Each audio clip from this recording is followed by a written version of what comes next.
शेतकरी मित्रांनो नमस्कार. मित्रांनो, हा मल्चिंगवरील कांदा प्लॉट आहे आणि आज बरोबर याचं वय आहे 75 दिवसांचं, म्हणजे 2.5 महिन्याचा हा प्लॉट आहे. आपण बघू शकता खूप चांगल्या पद्धतीने ह्या प्लॉटची आज जी काही ग्रोथ आहे ती ग्रोथ आपल्याला इथं दिसणार आहे. एकसारखा पंजा, एकसारखा दांडा इथं बनलेला आहे. शेतकरी मित्रांनो, मल्चिंगवरील कांदा लागवड करताना काही गोष्टींची आपल्याला काळजी घ्यायची हे आपण पहिल्या बऱ्याच व्हिडिओमध्ये सांगितलेलं आहे. तरी पण मजुरांच्या निष्काळजीपणामुळे काही गोष्टी ज्या व्यवस्थित केल्या जात नाही त्याचं एक उत्तम उदाहरण आज मी तुम्हाला इथं दाखवणार आहे. शेतकरी मित्रांनो, हे बघा, हे दोन्ही कांदे याच प्लॉटमधले आहेत, एकाच वयाचे आहेत आणि बघितलं तर दोघांमध्ये पातींचा किंवा याचा अंतर फार मोठा तुम्हाला दिसेल. कंदाचा आकार कमी जास्त दिसेल.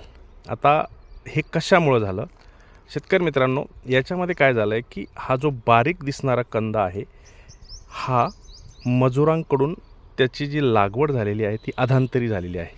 म्हणजे तो अजूनही हलत होता तो कांदा. या स्टेजला सुद्धा प्रॉपर त्याची मातीमध्ये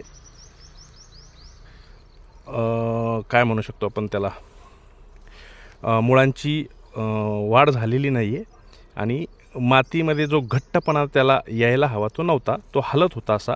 त्याच्यामुळे त्याची ग्रोथ पण तुम्ही बघू शकता की कमी राहिलेली आहे.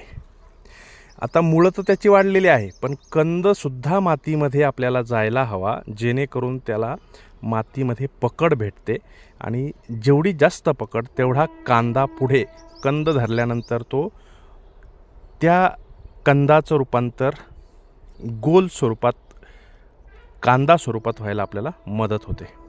तर ह्या अशा छोट्या छोट्या गोष्टी आहे की ज्याच्यामुळे आपण उत्पादनामध्ये मागे पडतो आणि बऱ्याच वेळा मग आपण म्हणतो की एकत्र लावलेला कांदा आहे, एकसारखी वाढ आहे, तरी पण काही कांद्यांची वाढ चांगली झालेली आहे आणि काहींची नाही आहे. तर ही असली कारणं आहेत ज्याच्यामुळे आपण बघू शकता की ह्या कांद्याची तिथं वाढ झालेली नाही आहे.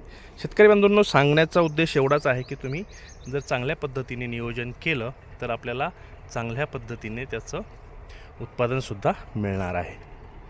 शेतकरी बंधूंनो, पुढच्या वेळेस लागवड करताना याचा नक्की विचार करा.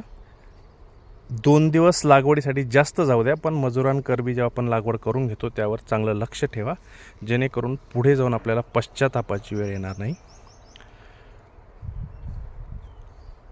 धन्यवाद.